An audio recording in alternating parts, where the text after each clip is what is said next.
Hello, everyone. I can see everyone's dropping in. So welcome, Max, John, Annie.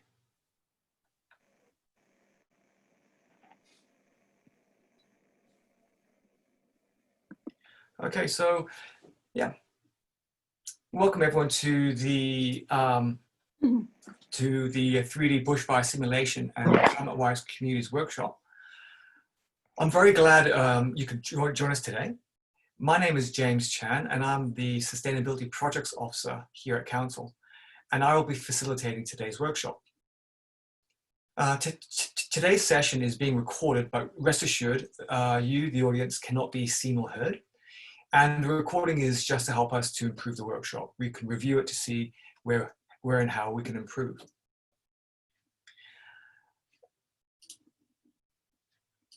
Now, with us today is Dr. Jenny Scott. Dr. Jenny Scott is the Sustainability Project Leader. And we were today going to have Mark Schuster, the Bushfire Technical Officer, but due to technical issues, he has not been able to join us. We're also very fortunate today to have with us members of the Ku-ring-gai Rural Fire Brigade, Captain Nick Lyons of the Ku-ring-gai Brigade, and Sam Tucker also of the Ku-ring-gai Bushfire Brigade. So some general housekeeping before we get started. Now, I'm sure many of you have already joined a Zoom webinar or meeting, seeing as we're up to a few months into this pandemic now. But I'll just reiterate some of the general housekeeping items. So we have a Q&A function. So as you cannot be heard, questions can be asked at any time during the workshop using the Q&A function that is located at the top of your window. And I can relay your questions to presenters during a natural break in the workshop. Also, you can also vote on a question someone else has asked. This can be very helpful if there is many people in the workshop and everyone has similar questions. It helps keep things at a manageable level. So please feel free to vote for questions you think represent the kind of things you want discussed. The chat function. So please keep the chat function free from any questions. Just use the Q&A. The chat can be used by myself to send you information about what we discuss and to help resolve any technical issues you might have. Also, we'll be doing a pre-workshop poll. So normally in a physical workshop, I would pass around a paper survey before the start.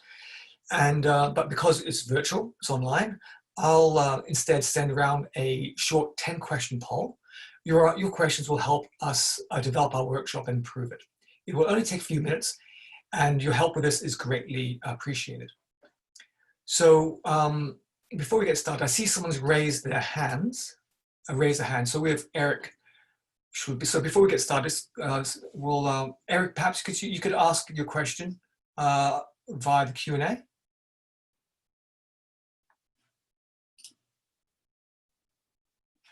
Okay, Eric, I'll get to your question in a little bit later. What we'll do is that if it's not urgent, I'll get to it during a natural break in proceedings. So without any further delay, I'll launch that poll, and it'll be on your screens in a few moments. It'll only take a few minutes to answer.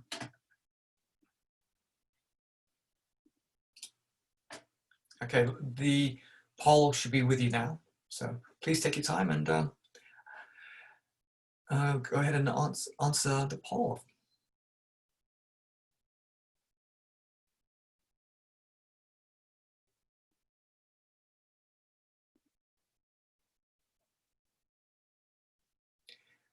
I think at this moment it'd be good to have some background music, some elevator music to, pass the time.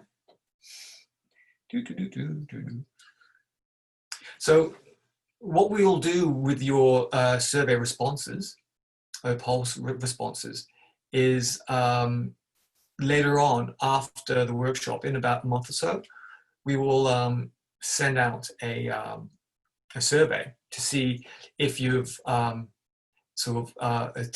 changed what you've done, or if you've taken any actions to help prepare for the coming bushfire season. And this helps us see how effective the program is. Hence, doing a poll before the workshop. So we want to see the before and afters. Okay, I can see people have started answering the poll. So for those who have just joined us, we're doing a quick poll, a quick survey to see, to get a sense of where you are in your bushfire preparedness. Because hopefully, as a result of the workshop, how you approach bushfire preparedness should change. Well, that's the plan. So.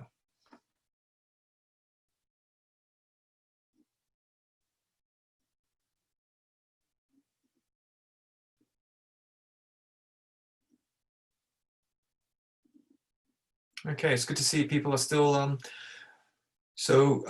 David, I see you've raised your hand.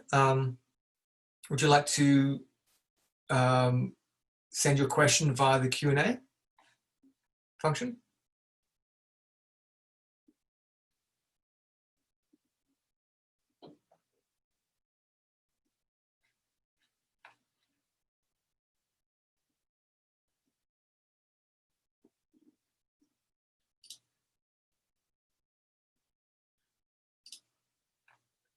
Okay, great. The polls are coming thick and fast.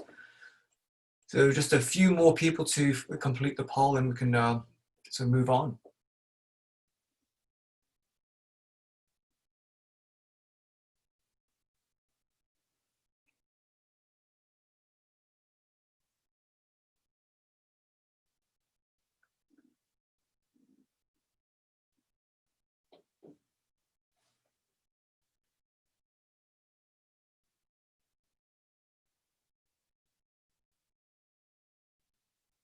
So tell you what, while we're waiting for people to complete the poll, if you want to ask a question out loud, I can please raise your hand, and I can allow you to talk. So David, I can turn your microphone on here. Hello, David. Hi. Yeah. Look, I had trouble with the poll. I answered yes to having a bushfire plan, and instead of taking me to question 6, it took me to question 4, and I couldn't proceed beyond that point. Oh yeah, yes. That's sorry. Yeah, these questions were adapted straight from a paper survey, and I, in the lead up to the workshop, I forgot to get rid of that. Go to question 6, so I'll have to manually edit your responses to delete the responses between 4 and 5. So apologies for that. That was my mistake when I converted the paper survey into a online poll.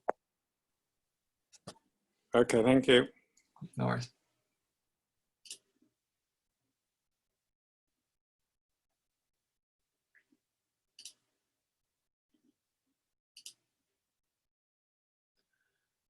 Okay, great. Just a few more to go. Okay, well, I think we have quite a few completed now. So what we'll do is that we have a few more hands up. Catriona. Yeah, Katrina, hi. Katrina. Yeah, hi. I just wanted to find out what the difference is between an ember zone and a fire zone. According to all our insurance and everything, and I think Ku-ring-gai Council, we're in a bushfire prone zone, high bushfire prone zone. But what's the difference between that and an ember zone? Okay, the bushfire prone land or bushfire prone bushfire zone, that is more of a planning. It just means that you're impacted directly from the bushfires. I can get maybe Nick Lyons to answer that question, seeing as he's a representative from the RFS. Thank you. Yes, that's right. So bushfire-prone land is land that potentially will be impacted by bushfire in any way. So it might be impacted by direct flame contact coming out of the bush onto the land, or it might be impacted by embers being pushed ahead of the fire. The ember zone is what we refer to as an area that's close to the interface with the bush and the urban area. And it varies, but, you know, it's an area of sort of 50 to 100, well, it's about 100 metres. And that's where we would expect houses to be impacted by embers. And in fact, it can actually be further than that. It'd be a couple of hundred metres. So there's sort of two different things. As James said, one's a planning issue, and that just says that your land is bushfire prone. And the other one is describing how the fire might impact your house being by ember attack. Okay, Catriona, is that, does it answer your question?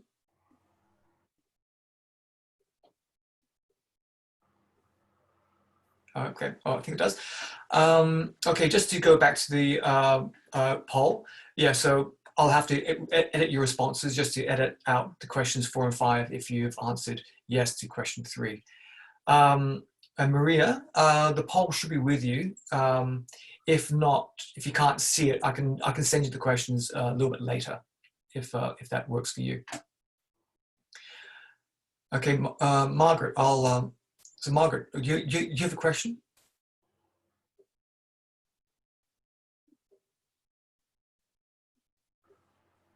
Margaret's on mute. On mute, Margaret's on mute. Well, tell you what, we'll crack on with the. Okay, can you hear me now? Yes, I can hear you. Yes. When we've come to the end of the survey and we try to hit the submit, it doesn't light up. So what do we do? I think that's all you need to do. There's no, once you click submit or the button at the end, that should be fine. No, we can't hit the button at the end. It just when we hit the button, it doesn't do anything. It's still in darkness. It's not lit up. It was never lit up. Oh, it was never lit up. Yeah. Unfortunately, I can't see what you're seeing, so I don't know how to fix that. Right. Well, what we can do is I can just make a note of anyone who's had issues, and I can send the poll out to you a little bit later and sort of get that off you at a later date. Right. So Thank bear you. with me. No problem. Okay. So what I'll do is I'll crack on with the workshop, and if you have any questions, please submit them via the Q&A and vote for them. And at the appropriate time, we'll come and answer those questions. So what we'll do is we will move on with the workshop. So the poll's just ended. Okay, cool. So thank you everyone for completing that poll. So next I'd like to welcome Dr. Jenny Scott to start the workshop. So over to you, Jenny. Right, thank you, James. First of all, just to say this is the very first time that we will have done a Climate-Wise sim table workshop on the Zoom. So it's a bit of an experiment for us. Hopefully it works well, and then we'll be able to do more. The sim table technology, which you may have read about, it's had a bit of media attention, is a tool that we imported from America. It was first developed by the American military to plan ground operations for the military in areas of terrain that were unfamiliar to them. They were threatened, where it was developed in Los Alamos in New Mexico, they were threatened by fire themselves, and so they quickly converted this tool into a firefighting tool, so they could plan operations for firefighters. And it's being used now as we speak on the Californian fires. So it was designed for combat agencies primarily. It is been adopted by us as used as an educational tool to allow people to better understand fire behaviour, so that when they do their planning for their bushfire survival plans, they have a much better idea of the kind of thing that it is that they've got to plan for. And some of the very strange behavioural characteristics that fires can exhibit when they get as intense as some of the big mega fires. That's something that most people aren't prepared for and wouldn't really understand what can happen and how quickly it can happen, and why sometimes the first message that you get through fires near me is leave now. So you'll see why that happens when we go to the simulation of a major event in Ku-ring-gai. If you were able to see the sim table, it actually is a physical tray that's filled with crushed walnut shell. It has a computer with a projector over the top of it, which allows us to put down an aerial image of the area that we're looking at, in this case Ku-ring-gai, and to actually start a fire and watch the fire move across the landscape. Already built into the simulation is all the vegetation types that Ku-ring-gai has, its terrain, and the characteristics of the weather. So what we find is that it is not an accurate depiction of what's going to happen. It's only one of 1,000 variations of what could happen. But it gives a fairly good idea of how fires can behave in these strange times that we're starting to see. So, sorry, I'm just being distracted by a cat. I don't know, Nick, do you want to add any more about the sim table and how you found it? Yeah, no, it's certainly an excellent tool, both for what we're doing at the moment, which is explaining to residents how fires progress across the terrain and how urban areas can be impacted, but it's also an excellent tool for training for firefighters as well, because it's very hard to do it any other way other than sort of the real experience. And what this allows us to do is to do different scenarios and start to think about how we would plan for those scenarios and how we would allocate resources. So it certainly has been an excellent tool, and one which the service is looking to use as well. Yes, and I just noticed somebody said on the Q&A there that the 1994 fires had some pretty interesting behaviour with ember attacks.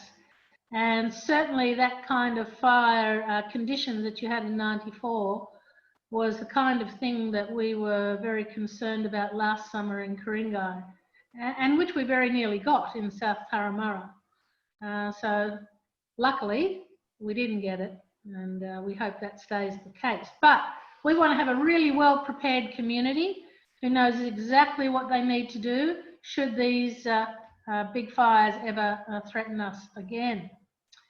So what we're going to start with, though, is to give you a little bit of an idea about what a wildfire of some magnitude can do. Now, we've been working a little bit with the RFS to get some of the progression maps of the fires that happened in New South Wales. The one we really want is the Gosford Mountains fire, and they can't supply it yet because it's still subject to some kind of police inquiry.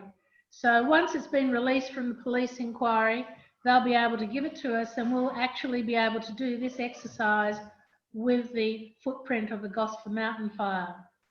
But for the moment, what we use is a footprint of a fire that SimTable sent us, and that's the 2018 campfire. So I'll just get James to bring up the image of the campfire. So this is a location in Northern California called Butte County.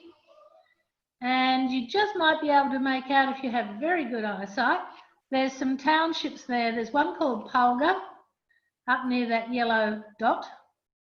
And there's one, Concow, a little bit to the south.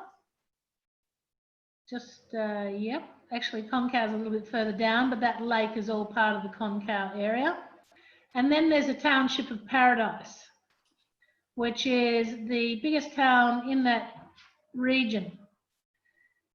Now, you may not be able to see from the map, but this is a very mountainous area, and it is quite densely forested.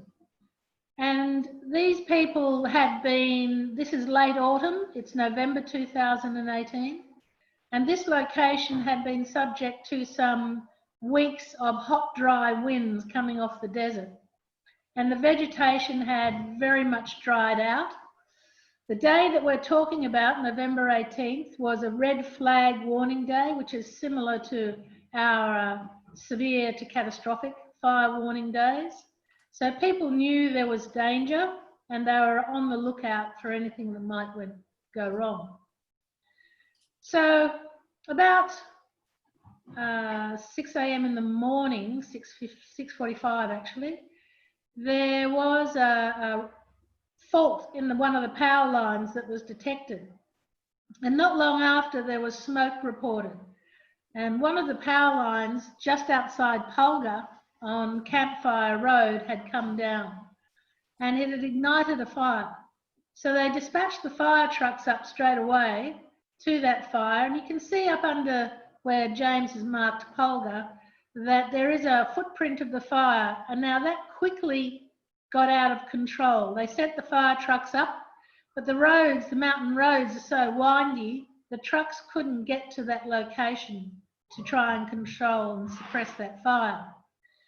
They then went on to look at aerial appliances, but the wind was already gusting above 80 kilometres an hour, so they were unable to launch the aerial appliances. So this fire basically took off unchecked. The people in Ku-ring-gai and Paradise could see the smoke and were ringing their 911 emergency line and asking what should they do, what was the situation. And they were told that at this stage there was no danger, that the fire was not likely to impact them and that they would be advised if there was going to be a problem. So James is just going to start this progression going, and we'll watch what happens as the fire progresses across the landscape.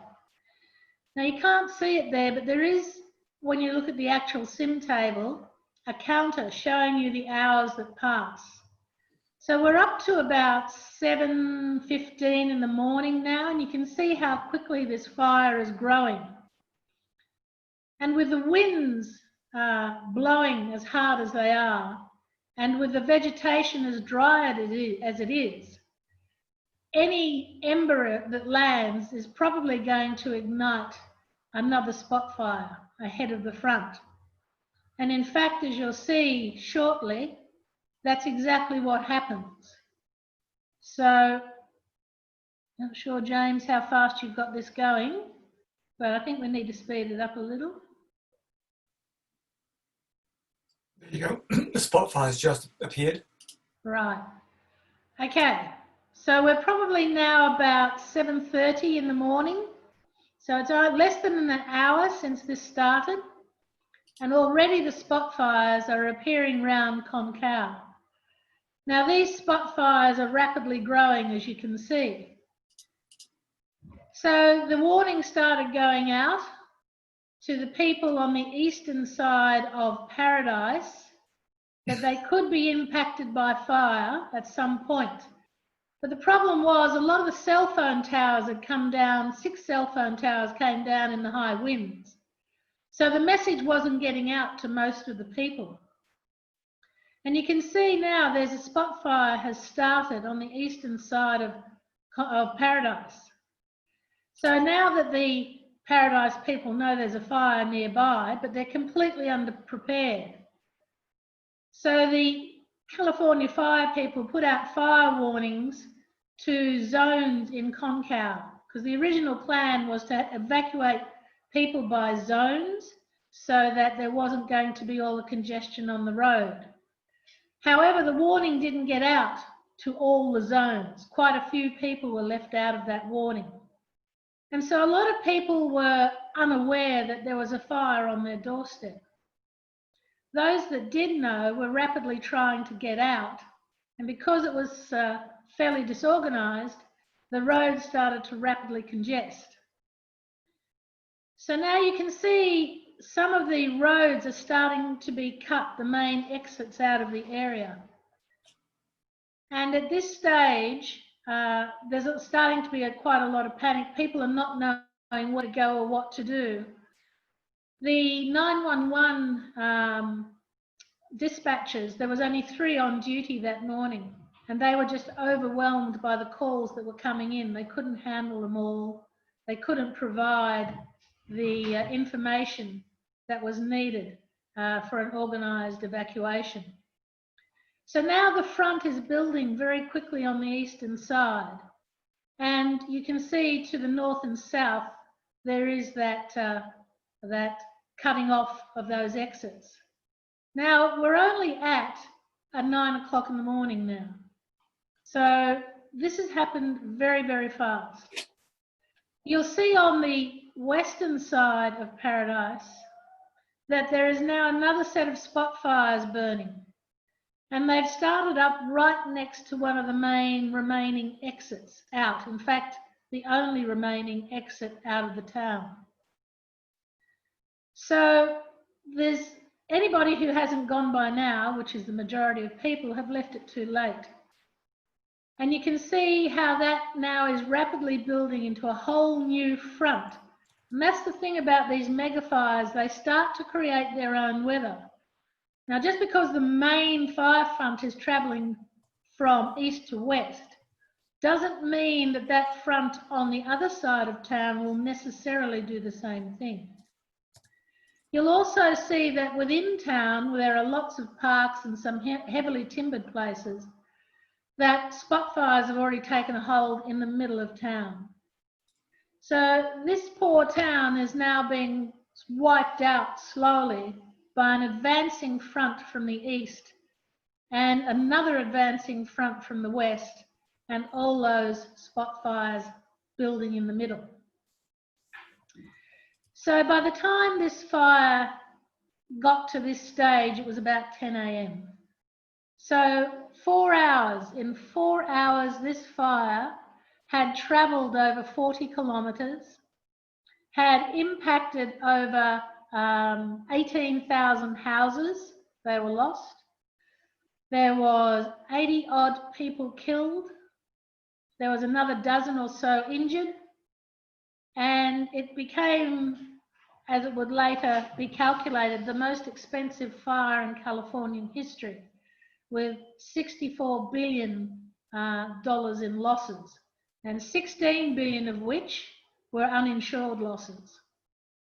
So at the moment, this is the worst fire in Californian history, but as you know, over the last 4 years, California has had a record of really high impact fires every single summer. It's not just one summer and a 5-year break as it used to be. It's every single summer, and they're going on now as we speak, even earlier than they have before. So they're right in the middle of their summer season, and this was a late season fire, but this just goes to show what these fires can do when they really get the right conditions of weather and fuel and failure in the emergency response system, particularly around communication. Nick, do you have anything to add to that, or Sam? No, I think that's it's a really good example of what the large fires do, and we saw plenty of examples of that last season. Gospers was just one of many huge fires that took out a lot of land in a very short period of time, and it really highlights the point that we try and push, and that is that people need to have a fire plan, a bushfire survival plan, and they need to act on it as soon as they become aware of these fires. And if part of your plan is to leave, then you really need to leave early, because if you don't, then you may well not be able to leave, and that's not what we want. We don't want people leaving when the fire's right upon us. Yep, good. Thank you, Nick. So I can't see any questions coming up about this, which is great. So I hope everybody's got in their minds now these fires and how they can behave under extreme conditions. What we're going to do now is we're going to change to an image of Ku-ring-gai.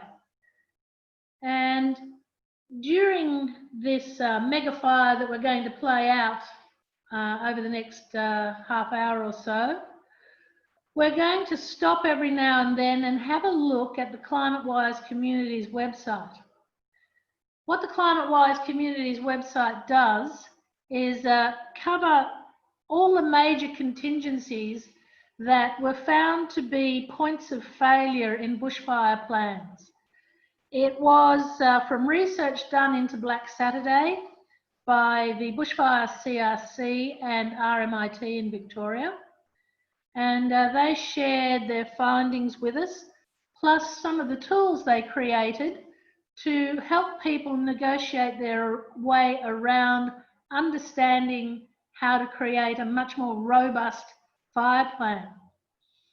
And when they surveyed people, they found that of those people affected by the fires in 2009, less than 2% had a bushfire plan.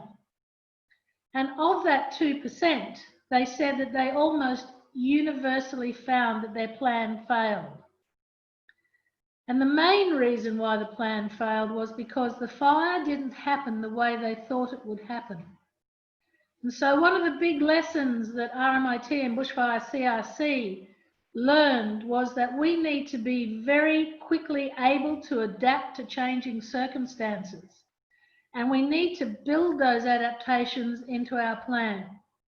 We may have plan A, and plan A might go to exactly the way it should. But what happened in Black Saturday was that plan A failed, and then they didn't have a plan B. And when you don't have a plan B, what your brain does in a crisis, it thinks that I'm meant to do this, I'm meant to follow this plan. And all reason tends to go out the window when you're in a crisis and you just fixate on one thing. And if it's that plan A, you will continue to do plan A, even though everything around you is telling you that this is not going to work. This is not the way to go. Because your brain can't think of alternatives in that crisis mode. It can't reason with what it's seeing around it and say, oh, well, this is not going to work, I'll do something else. The way you prepare for that sort of scenario mentally is because you will know what you have as alternatives. You will have already rehearsed them, thought them out very well, told the people around you, so that when A fails, you go to B. And if an aspect of B fails, well, we'll take that part of C. So when we go through this, you'll see that there's a lot of criteria built into this that allows you to be flexible and quickly adaptive. I'll just have a quick look at the questions. Distance from Polga to Paradise. Sorry, didn't see that till now. Polga to Paradise was about 20 kilometres, if I remember correctly. And can someone with experience assess your individual fire plan? Funny you should ask that, because what we do before each fire season, we hold a workshop where people can bring their fire plans along and get the RFS to review them. We haven't talked about it this year yet because of COVID, but hopefully we'll find a way around COVID and enable that to happen. So on we go. Now what we're going to do is just pretend for a second, suspend your belief, that the Gosford Mountain fire didn't quite end at the Hawkesbury River. If any of you saw the ABC documentary, they said the Gosford Mountain fire, when it got down to the Hawkesbury River near Wiseman's Ferry, was only 1 day away from Hornsby. So what I'm going to ask Nick, how might that fire have progressed to get into Ku-ring-gai? Now remember, this is a hypothetical. Yes, certainly throughout Gosper's fire, we were very concerned about the fire jumping the Hawkesbury River. In fact, well before the fire got down to Wiseman's Ferry, we'd already had a major meeting of the two big districts which would be affected by it, and that is the Hills District and the Hornsby Ku-ring-gai District. We met out at Glenmorey Station, and that was our plan from the outset, was to try and make sure that Gospers stayed on the other side of the Hawkesbury. The ability for it to jump the Hawkesbury is actually relatively easy. As soon as it got close to that northwestern side of Wiseman's Ferry, it would only be a matter of just some embers drifting across the river, and then it would be into the bush behind Wiseman's Ferry. And between Wiseman's Ferry and Hornsby, it's basically all bushland and parks. And this is how a lot of the previous fires have actually impacted on Hornsby. They've come through Canoelands and Glenmorey, back of Dural and Arcadia, and then into Cowan and Hornsby overall. So the critical thing was to keep it to the other side of the Hawkesbury. That was done by a number of things, the resources that were put onto it, the aerial assets that were put onto it, and a significant amount of backburning that was done to try and remove the fuel load before it got to the river. However, it could well have jumped it, and if it had, as Jenny mentioned, it would have been upon Hornsby Shire within a day. Right. Okay, thanks, Nick. So what we're going to do, we're going to imagine that in fact that fire did come up through the back of Hornsby and it jumps the Pacific Highway, the M2, has an ember attack going across the northwesterly winds. So you can see this is an image of the sim table that we're looking at. And up in the left-hand corner there is a circle, a blue circle. And that allows James to control the wind speed and direction. He's ignited a fire from a spot fire. You can see just up there on the left, just off the M2. And we're going to watch how this fire progresses across Ku-ring-gai in our hypothetical. James has got the wind blowing, I think, from the northwest at 38 kilometres an hour. Is that right, James? It's 38 kilometres an hour coming from the northwest. So the arrow is pointing in the direction the wind is blowing to. Right. Thank you. So we've got the wind. It's reasonably early in the morning. So we're imagining it's like the Paradise Fire. We're also looking at the fact that we've got built into this program a 5% humidity level, very low humidity, and a temperature of 35 degrees. So it's hot and it's dry. With Gosford Mountain, we're on the back of a drought. And so our vegetation in Ku-ring-gai is extremely dry, very volatile. Now you can see even at this relatively modest wind speed, how quickly this fire is progressing. So at this point, Nick, what would the RFS be doing? Yeah, well, on those under those conditions, right throughout the fire season, we kept running what we call predetermined or preemptive strike teams. And what a strike team is a group of 5 trucks, so 5 large Cat 1s, they're the biggest tankers we've got, and they are pre-positioned in case a fire does come into our particular area. On these conditions, and particularly with Gospers happening, the district probably would have had 2 strike teams on standby, which means that we basically have to be able to respond within 20 minutes of a fire call. And they would have responded, at least one of those strike teams, to the location of this fire.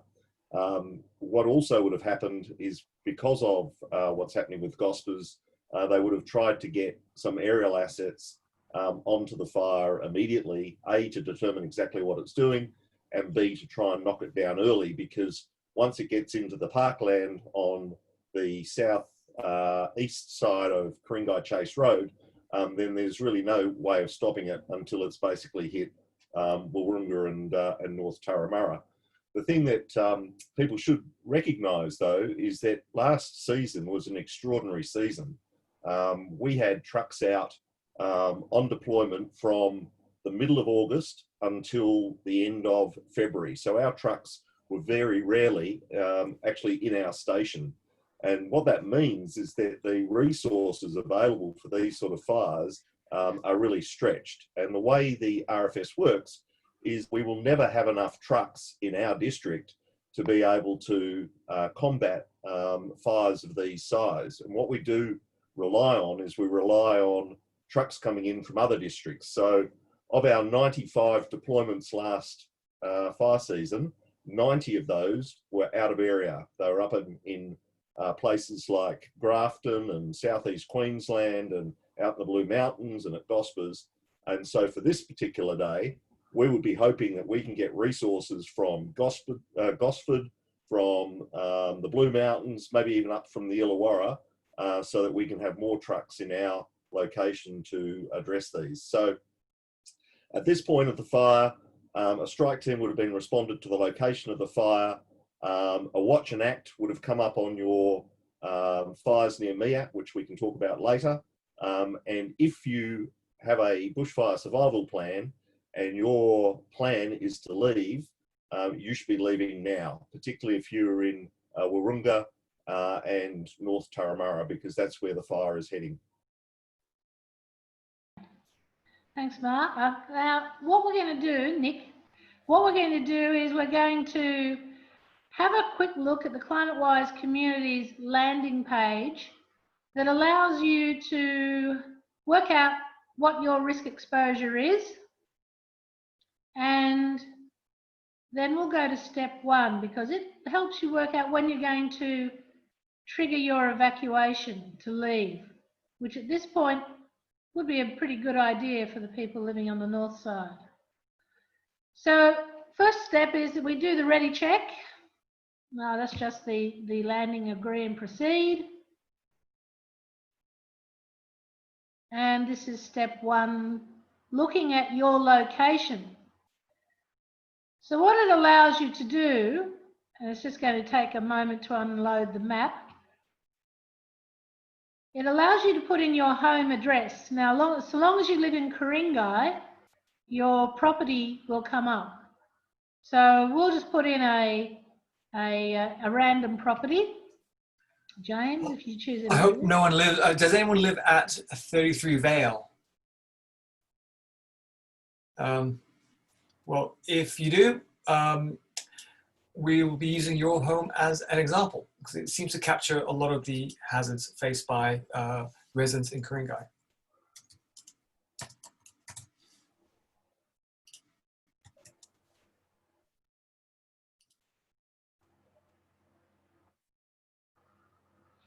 So it gives you an outline of the property, and as it clarifies, it will show you in different colours which hazards your property is vulnerable to. Now, the blue is flood, it's fairly intuitive.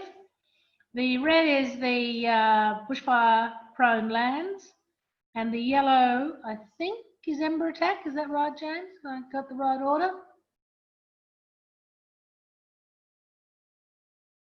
I can't read that because it's too small. So perhaps just scroll down and we'll look at the summary of it. So what this helps you to do is it gives you a quick summary just below of the hazards that it shows your property could be exposed to. So bushfire for this property, ember attack for this property. It doesn't have any exit issues, meaning there's probably more than one way in and out. It has flood issues, and storm and heat wave we universally apply across the whole of Ku-ring-gai, because that's everybody's vulnerable to those. So they're the vulnerabilities that in a fully comprehensive plan you would look at. In this instance, we're focusing just on bushfire. So if we go to step 2, and just by the way, you've got to save this to a PDF in order for you to keep it, the information. Council doesn't keep any information. So once you change to step 2, that information is lost unless you put it into a PDF and saved it to your computer. So then we go on to step 2. And step 2 is about your personal situation. And this is a really important one for understanding when your trigger to leave should be made. Now, it's just a series of ticking the boxes. But when you reflect on these and about how it might change the time that you leave, how much time you need to prepare to evacuate, it will help you when you decide when your trigger is going to be. Now, for a lot of people, the trigger needs, particularly if they've got a lot of these issues, needs to be just when there is a fire danger day warning ahead. So if the next day is going to be a really bad day, for example, with the scenario that we've got, it is a high level warning. It is either catastrophic, probably catastrophic, or it could be severe. And so it's just like the red flag day for the people of Paradise and that campfire. So it asks questions like, do you live alone or with others? And when you answer, it will give you a bit of a hint about why you need to think about this for your bushfire plan.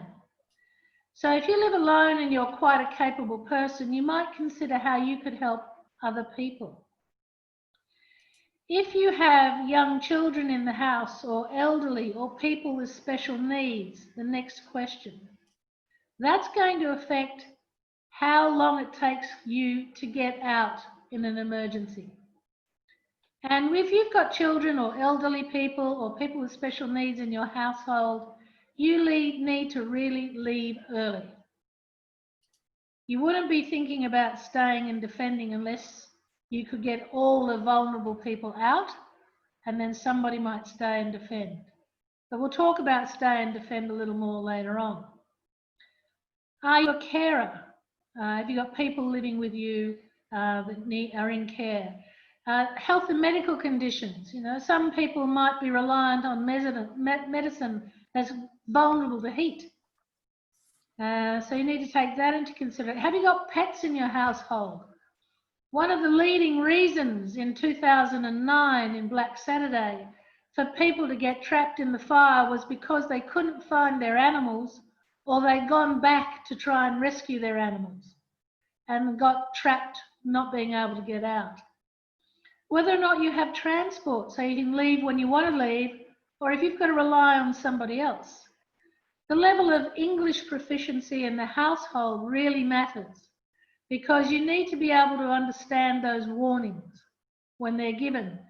The ABC 702 for Sydney is our emergency broadcaster, so you need to be staying tuned to that, and you need to be able to read the fires near me information when it comes out. Whether or not you've got your own home, whether you own your own home, if you could just scroll down a bit, James, will allow you to make more changes to your house to make it more resilient to particularly ember attack. Around 85% of houses are lost to ember attack. So that's the one we're really concerned about when we talk about hardening up our homes to bushfire. And that's what the next step will focus on, you'll see. Whether or not you've got phone connected by NBN, mobile, or you've got a landline, just remember when the power goes down, the NBN goes down. And if we lose mobile phone towers because the winds become high, then the only thing you've got left is a landline or listening to the radio, a battery-powered radio or the radio in your car. So have that contingency built in about how are you going to communicate with people? How are you going to let people know that you've left your home and where you've gone? if there's no way of you getting a message out to them. So you need to, in advance, tell people where you plan to go. So that information then gets saved to another PDF. And we're going to now go back to our simulation, watch how the fire is progressing. So our fire is sitting there grumbling away, but the winds are picking up and there's been a spot fire start ahead of the front.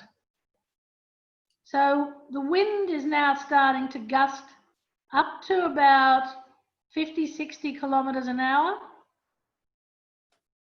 We're, let's say, about 10 o'clock in the morning now.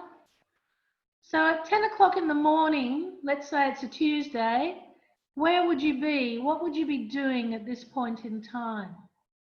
And how would you be handling this situation as it stands now? Nick, what would RFS be doing at this stage? Yeah, so at this point, it's quite clear that we've been unable to hold it at the Ku-ring-gai Chase Road. That's where we would have tried to hold it, either having appliances along the road or doing a backburn, but the fires moved too quickly. This is absolutely typical of what happened all through last season.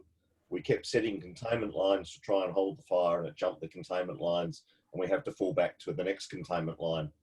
At this point, though, as you can see, there is no natural containment line between where the fire is now and North Turramurra and North Wahroonga. As a consequence, what would have happened is several things. Firstly, the icon on your fires near me would have changed from a yellow watch and act icon to now a red emergency warning icon. And that would be an emergency warning would have been broadcasted for the North Turramurra, North Wahroonga, and probably the St. Ives Chase locations.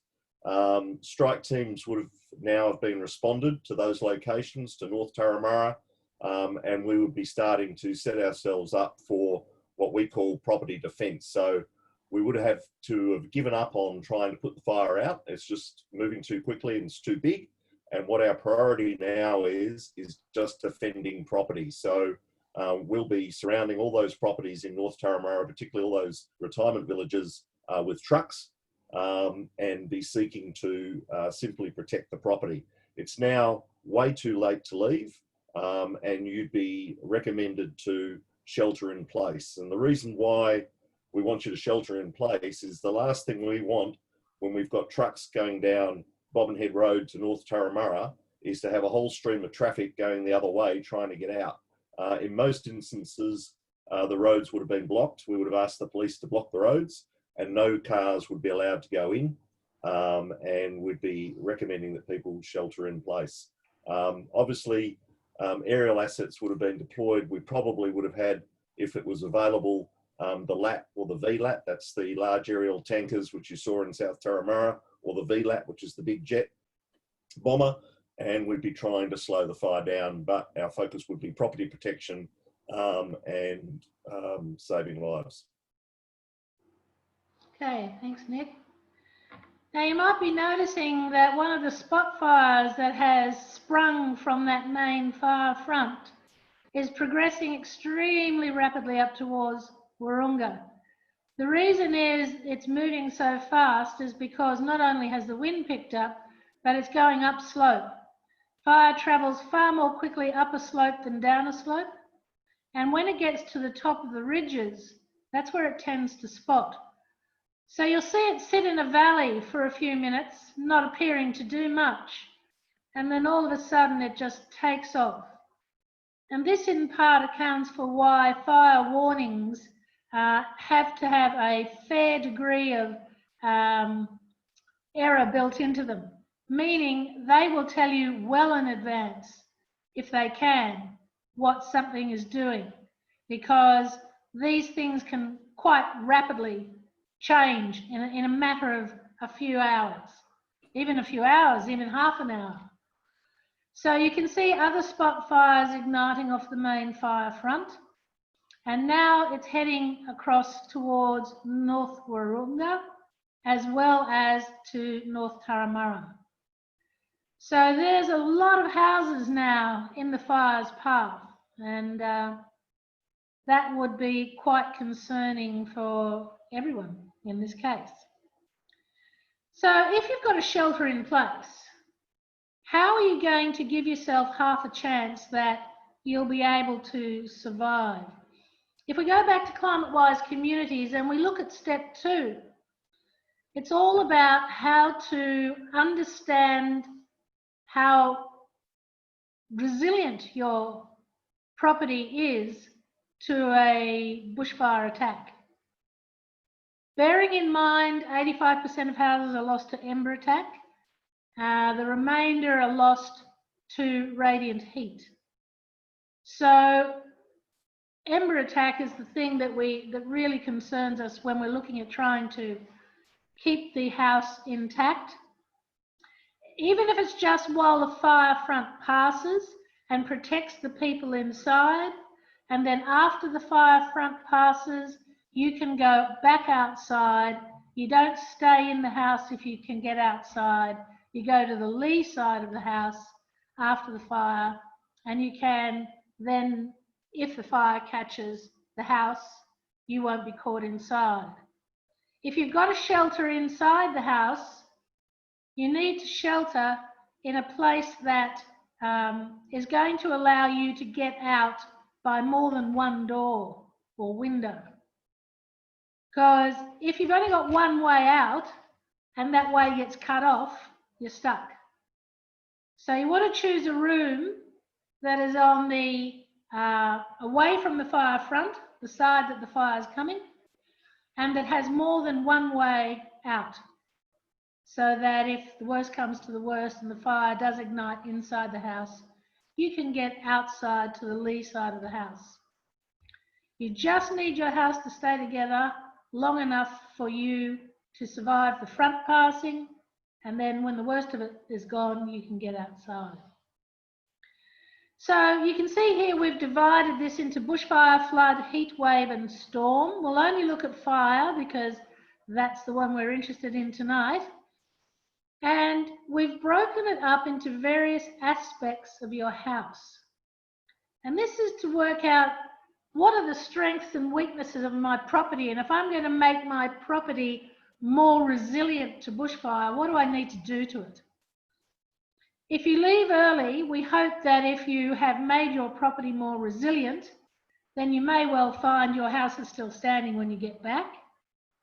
Also, what has just come out in the recommendations from the Bushfire Royal Commission is that the Insurance Council of Australia look at reducing premiums for people who take actions like this to make their properties more resilient. Now, I'm sure there's be a long way to go on that one, but we're hoping that it does come out eventually so that you get some subsidy for undertaking work to make your property more resilient. So if your roof is best described as many re-entrant corners where leaves and embers can collect, and it's a complex roof with gables and valleys, it's quite vulnerable to fire ignition, just because of all those places where fuel can collect to fuel a fire that can get into the house. Whereas if you've got a simple design with few re-entrant corners and a simple roof structure, particularly if it's metal, then it's much more resilient to being pushed, having embers pushed into it. So that's marked in green. So as you go through this, you tick the box for which best describes your roof. Now, it not only goes through the roof, but it also goes through a whole range of other features of your property. Eaves and fascias, vents and weep holes, a chimney if you have one, gutters and downpipes, which is often where a fire will ignite. The walls, the material on the walls, the paint and the condition of the paint can all make a difference to how a fire can ignite a property. The kind of windows that you have, if you've got windows that face onto the bush and the vegetation isn't very far away, and it's going to be quite strong radiant heat as that bush burns, there's a fair chance those windows might explode.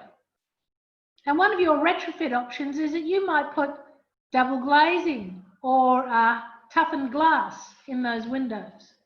So things like that, relatively simple, but can be expensive measures depending on how many windows you've got facing the bushland.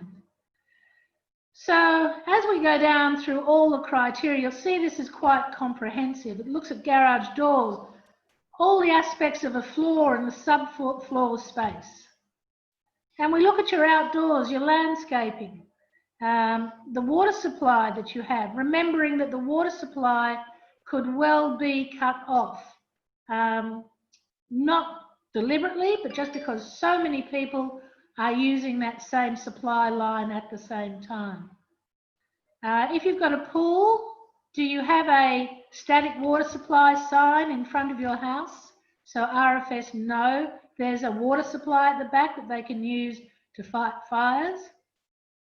And scrolling on down, there's a few other aspects to this that we've included, including the house age. Air conditioners are interesting. That's one way in for embers. Doormats. Many a house is ignited because of a flammable doormat that has got an ember on it and setting up a nice little fire at the front door. Pets and their enclosures. If the pet has to shelter in place, how is he going to survive? Is he going to survive, or are they going to get roasted like has happened unfortunately before? So the bushfire attack level, knowing your BAL rating. Now if Mark could talk to us, he would tell us about the BAL rating, but I'm going to ask Nick. Nick, what does the BAL rating tell us? Yeah, so basically a BAL rating is an assessment made by a bushfire consultant of the vulnerability, not so much the vulnerability, but the closeness, if you like, that you are to the bush, and as a consequence, the vulnerability of your property to bushfires. Depending on the level, or the BAL level, you may well have to make, if you were constructing a new home, significant modifications to your plans to comply with the requirements for that particular BAL level. So obviously, flame zone is right up against the bush. In many cases, you might not even get approval to do that in some locations around New South Wales now. And the other numbers are basically different grades, if you like, of that risk. So if you are in bushfire prone land and you are constructing a house, or you are making modifications to a house, you'll need to get a BAL assessment, which will then determine what things you might have to do. So for instance, if you are in flame zone, you may actually have to have shutters on your windows in order to reduce the risk of bushfire damage. If you're further away from the bush, you may be required to have metal fly screens instead of the normal fiberglass fly screens to reduce the impact of bushfire. So that's what a BAL assessment is. It only really applies to properties that are within, you know, a few hundred meters of the bush generally, but you will need one if you're constructing a home or making modifications. Okay, Nick, while you're there, somebody's asked a question. Our fire pump is petrol. Why does the question specify diesel? Do you want to answer that? Yeah, the main reason it would specify diesel is twofold. One is diesel pumps are generally very reliable. They don't require any power to operate. Once you crank them over, it's compression that allows them to continue to operate. The reality is that most fire pumps that you can buy are actually petrol. The negative of petrol is that petrol is flammable and therefore very flammable. So therefore, you know, if you've got your pump near the fire and you've got your spare petrol near the fire, then that's another hazard. Diesel, on the other hand, has to have extreme heat before it actually becomes flammable. So that's why the preference would be diesel. But to be honest, you know, any pump is a good pump. All the pumps that we have on our trucks are actually petrol pumps. So when it came to deciding what we were putting in there, we went for the Rolls-Royce option. But, you know, just to give the information, you got a pump, that's the main thing. So there's the information that allows you to assess your home and work out what you can do to make it more resilient, to make it safer if you do get trapped in your home and have to shelter in place, or more confident to leave your home and that it might still be standing when you return, and hopefully in the future get something back on your insurance one day. All right, so what's happening with that back on that fire now, James? Where are we at? How far has it progressed? It's gone quite far now. It's threatening North Turramurra, and it's jumped to the other side of North Turramurra. So it's on its way towards the Wildflower Garden and St. Ives Chase. So, Nick, I guess the RFS is throwing everything I've got at it now. Yes, that's right. This for our particular brigade, you know, this is our brigade area. This is our worst case scenario that we would hate to see happen. You've got fire impacting the interface on North Turramurra. Many of you will be familiar that North Turramurra is full of retirement villages, hospitals and nursing homes. Some of those nursing facilities or some of those aged care facilities we've talked to in the past, and they have actually evacuated the day before catastrophic days, but not all of them do. And, you know, we've got to remember that these sort of fires don't just happen on catastrophic days or even severe days. You know, very high fire dangers can often be just as bad. So what would be happening at the moment is we would have an enormous number of resources or appliances located in Bobbenhead Road, going behind the houses and the nursing homes, simply trying to protect houses. I'd be surprised in these conditions if we didn't actually lose some houses. Obviously, we don't want to. But what does have to happen is when we are faced with these situations, we sometimes do have to do what we call triage, where we have to determine what houses we can save and which we can't. And the ones that we can save are generally those that are really well prepared, good structured homes, that they've actually done some real good work in maintaining their grounds, etc. The ones that we can't save are generally those that haven't been prepared at all, have got junk piled up against the back door, rubbish in the garden, you know, wood piles, and are not particularly well maintained. However, you know, we would obviously try and save all houses, but at some stage we do have to do a bit of a triage and protect what we can protect. What also is happening now is that further strike teams would have been sent to Ku-ring-gai Chase, be positioned along Monavale Road behind Ku-ring-gai Wildflower Gardens, and also Northern Beaches District would have sent crews out to, or trucks out to Duffy's Forest, etc., and the edge of the peninsula there to protect for the oncoming fire front. But at this point, people won't be leaving, those roads will be blocked, people will be sheltering in place, and we'll be doing everything we can to protect those properties that are currently being impacted by the fire.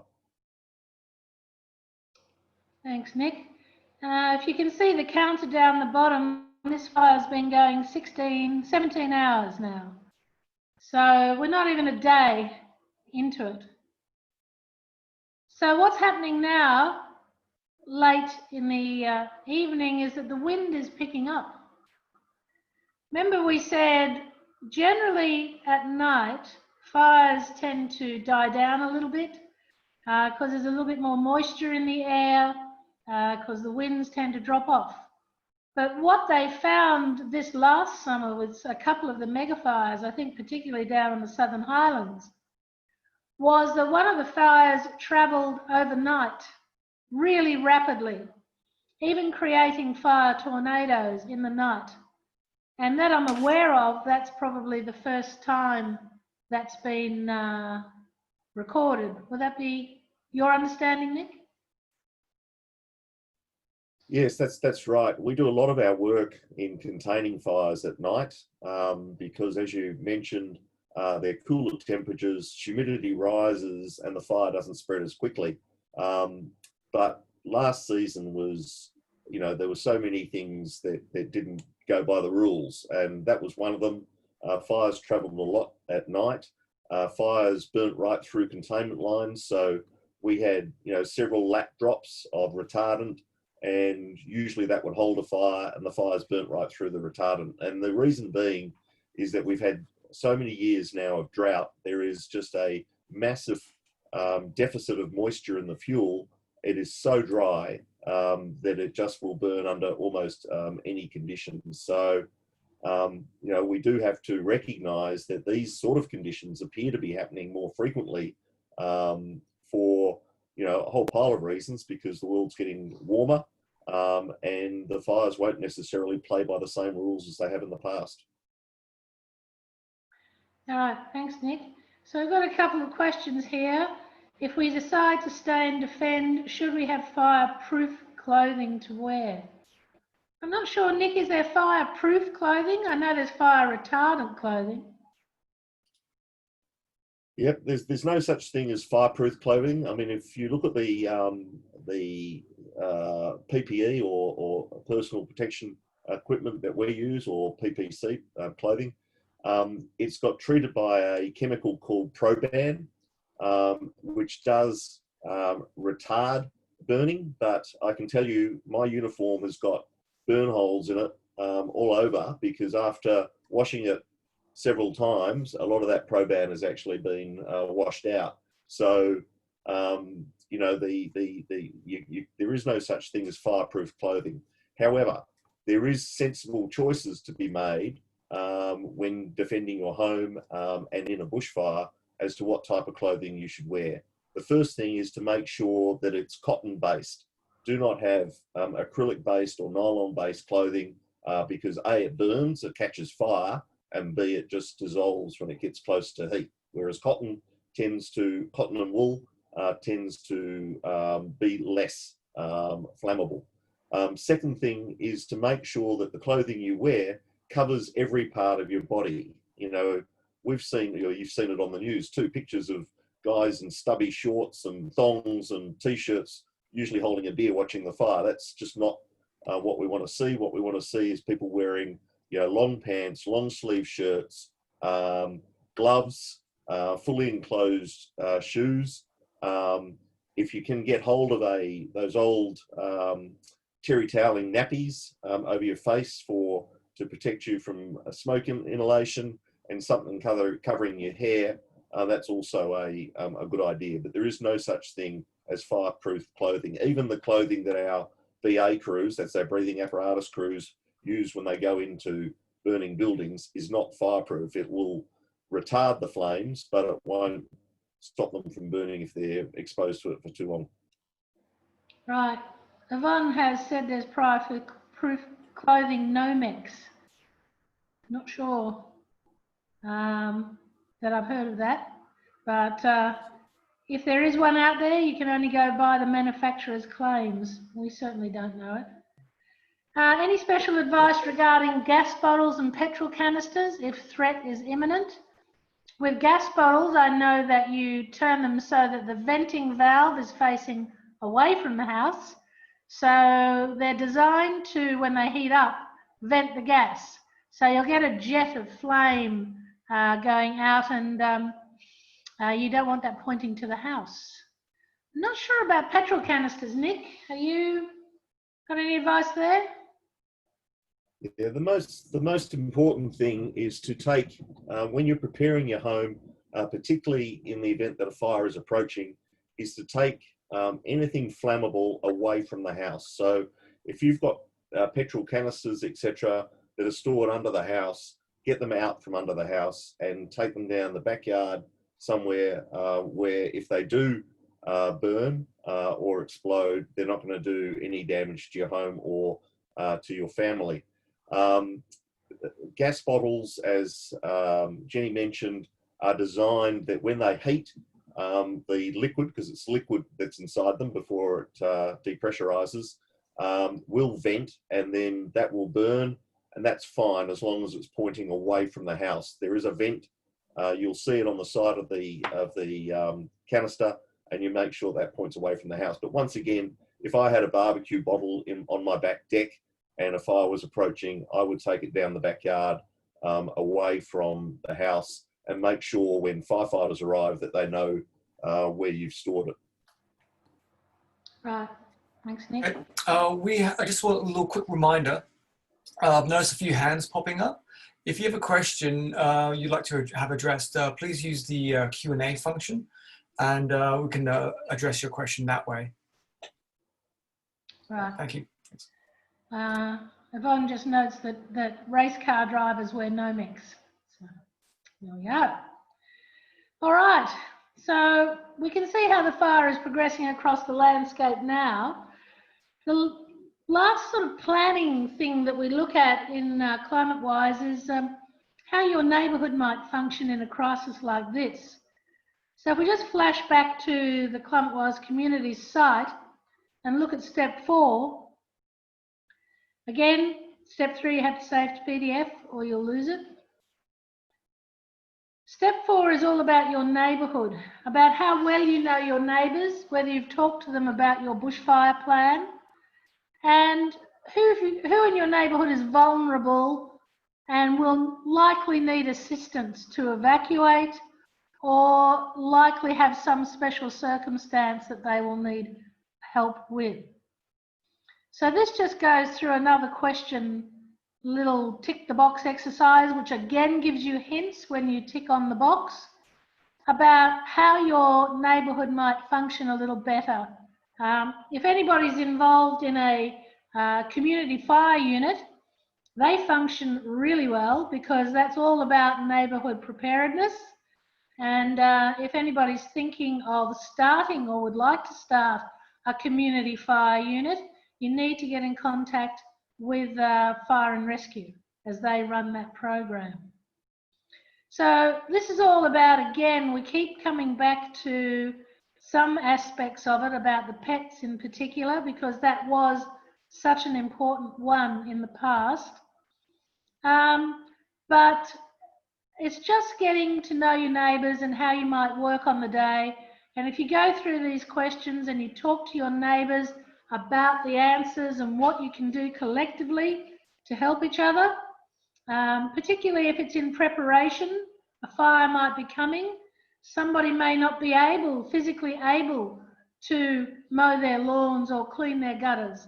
So it's good to know, because if their house burns, the likelihood of your house burning increases just because of an effect that means that if the place next to you is going up, just the radiant heat itself or embers from that might ignite your property. So helping your neighbours have their properties more resilient and better prepared is a good way to go. So that's what this third step is all about.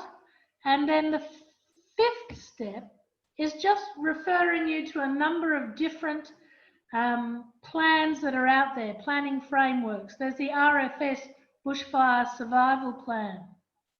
There's the Red Cross has another plan which actually caters for multi-hazards. So that's a good one to look at if you want to look at more than just fire. The SES, of course, focus in on storms and floods. So if your property is vulnerable to storms and floods, it's worth doing that one as well. And then Carers Australia have their own version for people looking after people with disabilities or elderly in their homes. So your bushfire survival plan needs to contain all these contingencies, as we were saying from the outset.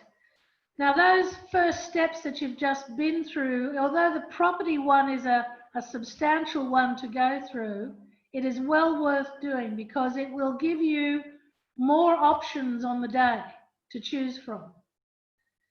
So if you work your way through this plan, it'll give you an idea what you can do not only in the lead up to the next fire season from now on in, but also over the next 1, 2, 3 years to invest in your property and make it more resilient.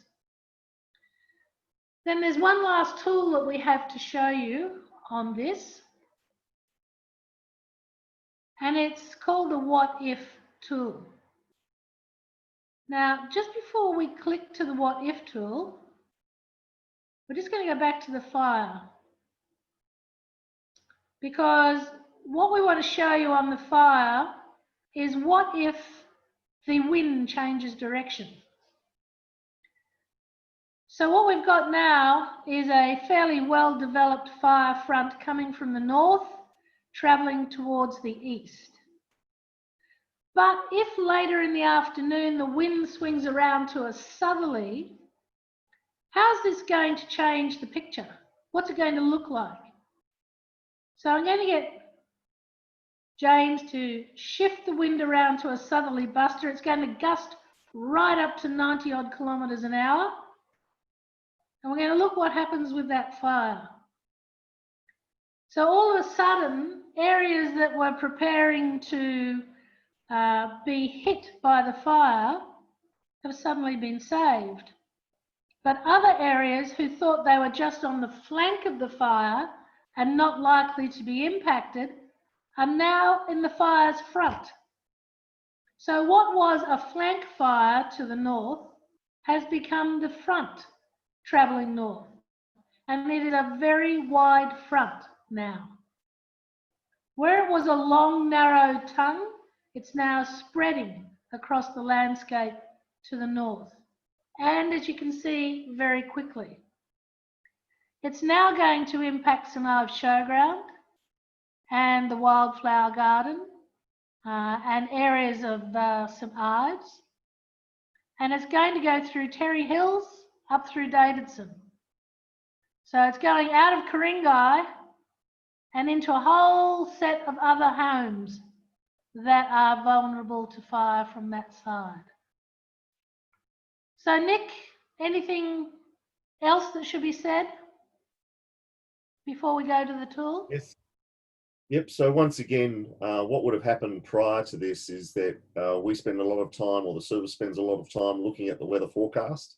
Hopefully the wind change would have been forecast and resources would have been sent to Duffy's Forest and Terry Hills area to prepare for, as Jenny said, what was once a flank fire and is now the head moving towards those locations. There would have been an emergency warning that would have preceded the wind change for those locations. And once again, people who were going to leave should have left a lot earlier. This is a very typical outcome for a lot of the fires we saw during summer, where there's a wind change in the evening. And what happens in preparation for that, we try and put in some containment lines like backburning or bulldozer containment lines, if that's practical, to try and contain it. But this is pretty typical. Okay, thank you, Nick. All right, so what we're going to do is have a look at the last tool, the Climate-Wise tool, that allows you to plan for those contingencies. This is where we talked about being really flexible and adaptable and able to change at a moment's notice. And what this tool does, and again, it came from all the research into Black Saturday, these were reasons why people's plans failed. Now you can see on the screen in front of you, there's something like a chocolate wheel. And it has listed on it in rather small print, but you'll see it'll come up larger in a moment, a whole range of things that happen to stuff up your bushfire plan. And you need to think about these things when you're writing your bushfire plan, and how would your plan cater for them. So if we spin the wheel, we'll get James to spin the wheel. And away it goes, hopefully. Should be spinning. Unfortunately, James is way out in Little Hartley, where the internet is just a recent introduction. So it sometimes takes a while. Okay, in this scenario, you had elderly parents, but you can't reach them to assist them or to get them out. You are going to evacuate them. So the question is, what do you do if you can't get to them? What are the options? And so that's something, if you have elderly parents that live nearby who you plan to help evacuate, then you might work that one out as to what's plan B, plan C. You can always ask an expert if you're not sure about an answer, and we refer the question on to someone suitably experienced and qualified to give you an answer. So don't hesitate to send the question in. James moderates that site and looks at it most days, and he'll be able to get that question dispatched to an expert fairly quickly. So I might just do another one, see what else comes up.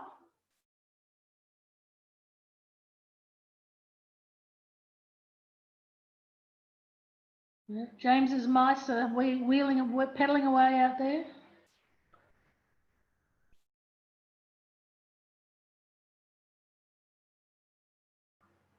Okay, police block your access.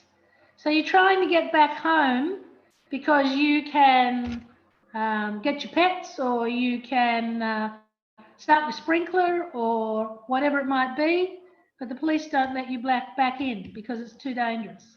What are you going to do? How are you to handle that? Do you know your neighbours well enough to ask them to pick up your dog and bring it with them? Does your dog know your neighbours? Those kinds of contingencies. So if you work your way through that wheel, then you'll find that's by no means all that can go wrong. There are many others. These are just common ones from the research in 2009. And if I'd like to just interject here for a second, Jenny, one of the what ifs we would like to add, we will be adding soon, is COVID-19. What if there's an outbreak where you are?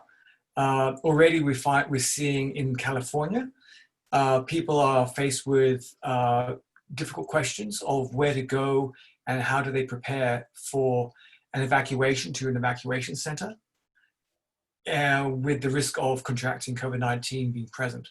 So one of the things in your preparations you might need to consider is to include hand sanitizer, gloves, cleaning products, face masks in your evacuation kit that is beside your door or inside your car, so that if you do need to evacuate quickly, or you find yourself in a situation where you're in close proximity to other people who might have COVID-19, you do have some PPE to keep you safe. So it's that's something worth considering in your bushfire plan as well, which is not something we had to consider last year. Okay, thanks, James. Two questions which really are related. One is, we live on the bush in East Killara. Who's responsible for creating a fire break next to our property as a preventative measure, not at the time of crisis?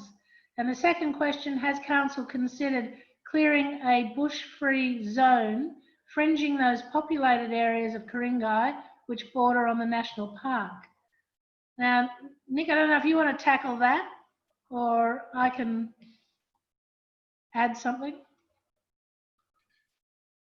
So the responsibilities for managing bushfire risk on your land falls to the landowner. So whoever the landowner is has the responsibility for reducing the bushfire risk, and that might be through different treatments, might be through doing fire breaks, might be through doing hazard reductions or clearing, etc. If you look around the Ku-ring-gai area, there's quite a few what we call APZs, or asset protection zones, that have already been put in place. Most of them, I think I'm right in saying, are maintained by council, and they are on generally on council land fronting onto urban areas. The East Killara area, I suspect, is actually Parks. I think it's Garigal National Park there. So that would be Parks' responsibility for reducing the risk by whatever the treatment might be. Having said that, what I can say is that fire breaks will not stop a fire. They will slow it down, perhaps, give you a bit of breathing room, perhaps provide a platform from which trucks could operate for an oncoming fire. But most damage to housing, as Jenny's pointed out, is by ember attack, and embers will just travel right across the firebreak area. You know, you'd need a massive firebreak to substantially reduce the risk. Okay. Thanks, Nick. I normally ask our bushfire officer, Mark Schuster, to answer the question, but his internet has failed him, and he's just this week started at council. So if you want to contact Mark, email mark@council. I think you will find that he could answer that question on council's behalf. But I think it's very important to understand that regardless of whether or not there is an APZ or a hazard reduction burn done near your property, the best thing you can do is to create a much more resilient property of your own. You need to focus first and foremost on your own property, and then secondly, look at the fuel around you and how you might be able to work with council.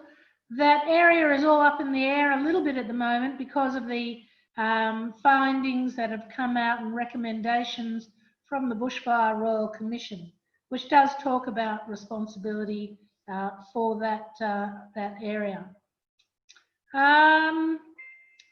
Now, just seeing if there are any other questions. Doesn't look like it. I haven't got any other questions. James, back to you. You're on mute, James. Okay, sure. So we have a few more minutes. If anyone wants to ask any questions, please submit them via the Q&A function. Also, to get hold of Mark Schuster, you can just email council or call council's customer service, and they should be able to send your request to Mark, and he will be able to respond to you in time. So now, I'd just like to say a quick thank you to Mark, Jenny, and Nick, and Sam, and for coming on and helping us out with this workshop. It was a very fascinating demonstration of how bushfire could threaten our lives and homes. And last summer's bushfire shows just how bad it can get and why you need to have a plan to survive and a plan to harden your home.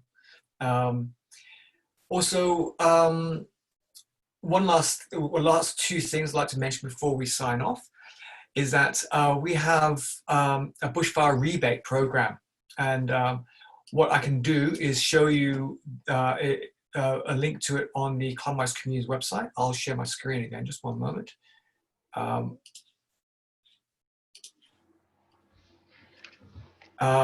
It was at the end of the ReadyCheck tool, but instead of going there, I'll send you directly to the Ku-ring-gai webpage.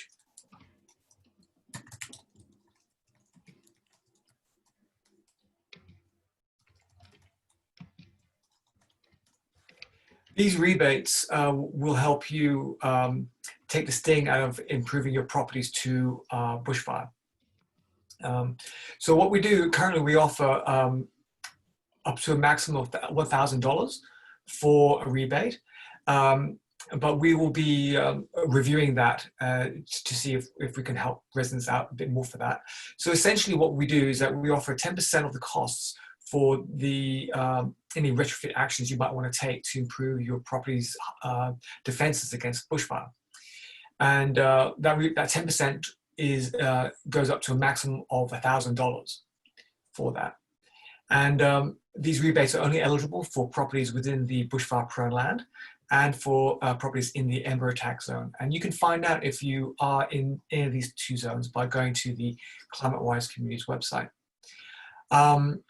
Also, the rebates are only eligible for properties that are, say, pre-existing. It's not necessarily available for properties that are complying with development consents. Say, for example, if you build a new home, your rebate will not apply to that because there will be some development consents that require you to do some bushfire preventative, bushfire hardening work. So if you have an existing home and you want to, say, for example, install ember guards, you can do that. There is rebates for that. And if you have an existing home and you want to improve, so replace your double glazing windows or replace a deck from a flammable pine deck to a non-flammable deck, you can do that too. Okay, so you can find out information about the bushfire rebate program with this link here. I'll just highlight it for you now. I'm sure everyone can see it anyway. It's just below here. Okay, and if you have any other questions, you can always just ask me about that.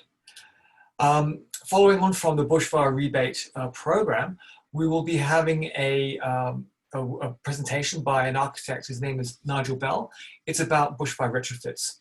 That workshop will be taking place on the, I believe it will be happening on the 30th of September.